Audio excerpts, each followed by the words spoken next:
안녕하세요, 모씨입니다. 오늘의 리뷰는 핫한 스마트폰 갤럭시 Z 폴드 2입니다. 삼성의 갤럭시 투고 서비스를 통해 대여를 받아서 2박 3일 동안 써보게 되었습니다. 그래서 디테일한 리뷰까지는 불가능하겠지만 간단하게나마 아이폰만 주로 사용해왔던 제가 갤럭시 Z 폴드 2를 쓰면서 느꼈던 장단점들을 간단하게나마 리뷰하는 그런 영상이라고 보시면 될 것 같습니다. 자, 그럼 바로 시작하겠습니다.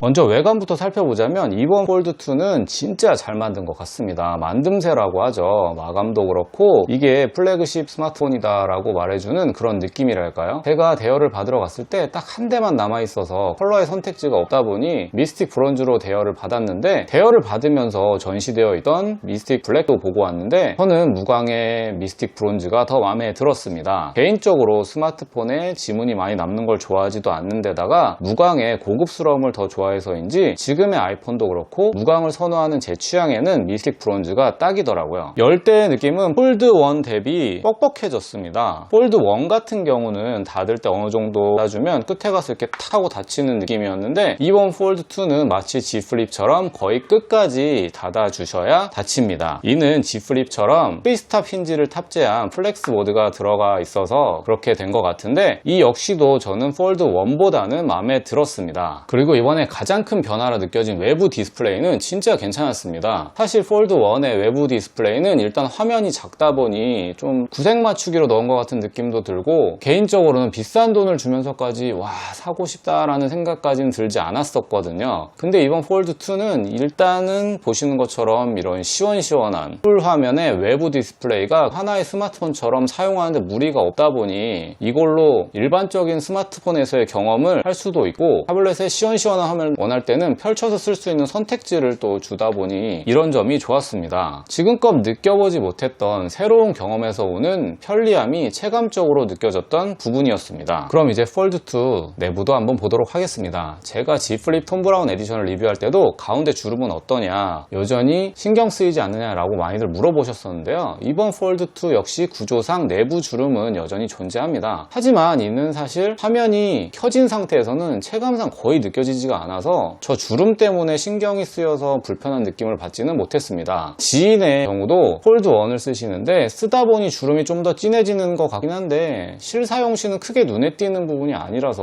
불편한 점은 없었다고 하시는 걸 보면 이건 정말로 예민하신 분이 아니면 크게 불편함을 느끼시지는 못할 것 같습니다. 여기 보시면 카메라 부분인데요. 이 역시 폴드1에 비해 엄청난 발전을 했죠. 폴드1은 우측 상단에 아이폰처럼 노치가 있어서 펼쳤는데도 완벽하게 시원한 느낌을 주지는 못했었는데요. 이번 폴드2는 갤럭시 S나 노트 시리즈처럼 펀치홀 디자인을 채택을 해서 시원시원한 화면을 보여줍니다. 확실히 전작 대비 체감상 확 느껴지는 부분 중 하나라고 볼 수 있겠습니다. 이제 하루 정도 실사용을 해본 느낌을 말씀드려 보도록 하겠습니다. 먼저 외부 디스플레이로 유튜브 영상도 감상해보고 게임도 한번 돌려봤습니다. 6.2인치의 화면에 세로가 일반 스마트폰보다 긴 형태라서 가로가 좁고 세로가 긴 형태다 보니 일반적인 스마트폰으로 즐길 때보다는 약간 답답한 느낌이 들긴 했습니다. 특히 게임이나 영상의 경우는 접은 상태에서 오래 즐기다 보면 이게 아무래도 좀 무겁다 보니 무게감에 의해서 손이 좀 쉽게 피로해지는 느낌도 받았었는데요. 하지만 이 디스플레이가 빛을 발하는 부분은 인터넷을 할 때나 메시지나 카톡을 보낼 때였습니다. 아무래도 세로로 긴 화면을 보여주다 보니 보여지는 정보의 양도 그만큼 더 많아서 한눈에 들어오는 정보가 많아 불필요한 스크롤을 덜어준다는 편리함이 좋았습니다. 그리고 게임이나 영상의 경우는 사실 펼쳤을 때 주는 장점이 더 크다 보니 제가 만약에 구입을 한다면 전 주로 펼쳐서 즐길 것 같습니다. 펼쳤을 때 개방감을 진짜 무시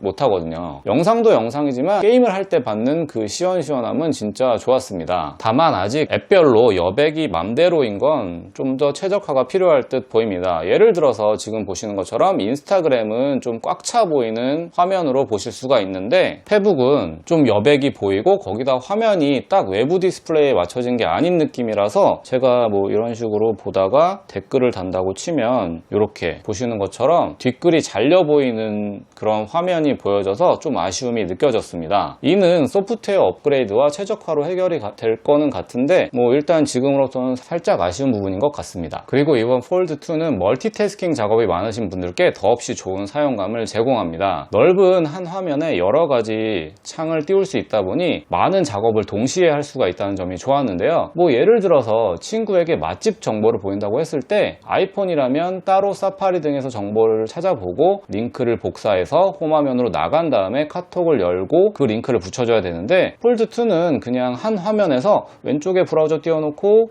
바로 복사해서 오른쪽 카톡이나 메시지에 붙여넣기만 해주면 끝이거든요. 그렇게 보내주면서 다른 정보를 또 찾아볼 수도 있고 가끔은 뭐 게임을 할 때 막혀서 공략을 봐야 할 때도 한쪽에는 공략집, 한쪽에는 게임을 띄워서 참고해가면서 게임을 즐길 수 있다는 멀티태스킹적인 면에서 마음에 들었습니다. 나중에 폴드3가 노트처럼 펜이 들어간다면 진짜 나오자마자 지르고 싶다는 생각도 들었습니다. 사진 모작을 하나 한다 치면 왼쪽에는 레퍼런스 사진을 띄워놓고 오른쪽에는 그림 앱을 띄워놓고 봐가면서 그릴 수 있거든요. 물론 이런 작업은 아이패드나 갤럭시 탭에서 충분히 할 수는 있지만 아직까지 외부에서 패드나 노트북 등을 가져가서 그림 그리고 있으면 전 뭔가 좀 신경이 엄청 쓰이더라고요. 지나다니시는 분들이 좀 이렇게 보시기도 하고 그래서인지 괜히 좀 조심스럽기도 하고 그래서 외부에서는 작업을 잘 안 하는 편인데 폴드는 일단 작은 타블렛을 휴대하고 다니는 개념이다 보니까 그런 점에서 크게 눈치 볼 일 없이 편하게 그릴 수 있어서 정말 좋을 것 같다는 생각을 한번 해보게 됐습니다. 다음 플렉스 모드입니다. 앞서 말씀드렸던 프리스타 핀지 기능으로 셀카를 많이 찍으시는 분들께는 따로 거치대가 없이도 찍을 수 있기 때문에 좋을 것 같은데 굳이 셀카가 아니어도 커플들끼리 찍는 사진이라든지 아니면 여행지에서 찍는 사진 같은 것도 바닥만 이렇게 평평하다면 안정적으로 거치해둔 상태에서 외부 화면을 통해 후면 카메라로 셀카를 찍을 수 있다는 점, 이 점도 장점이라고 생각합니다. 다만 이런 기능에 비해서 카메라 스펙이 조금 아쉬웠는데요. 화소는 갤럭시 S20 울트라급도 아닌 전작 수준의 1200만 화소대더라고요. 카툭티는 울트라급이면서 스펙은 좀 그에 못 미치는 점,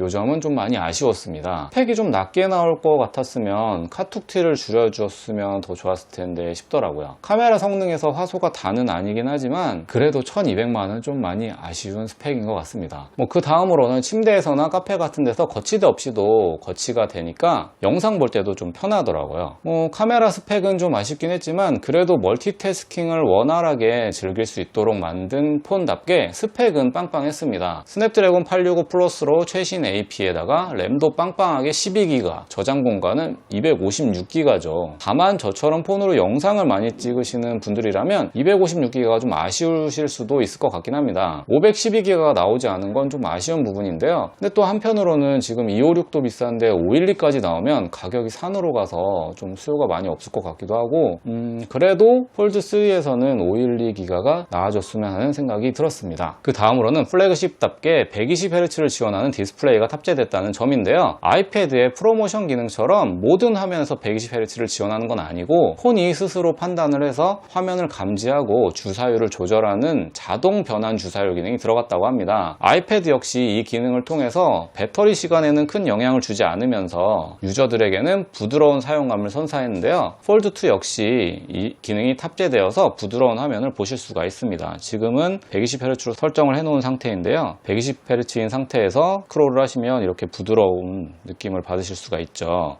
근데 60으로 선택을 하고 스크롤을 다시 해보면 확실히 좀 부드러움에 있어서 차이가 느껴지실 텐데요. 지금 화면상으로 좀 잘 느껴지실지는 모르겠습니다. 이걸 또 슬로우 모션으로도 한번 보여드리도록 할게요.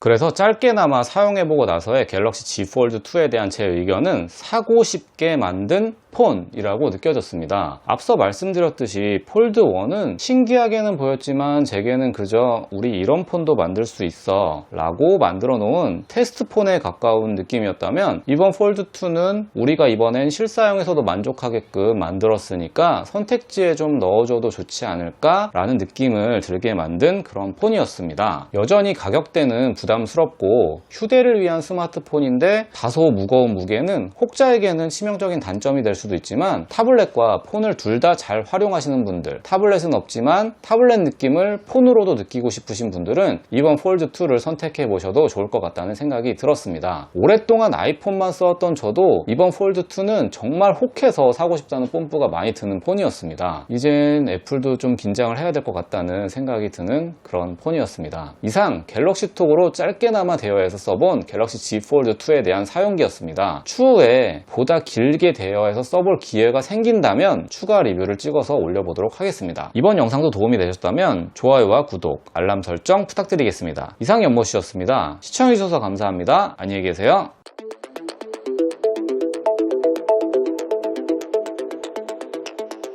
Your voice echoes in my mind.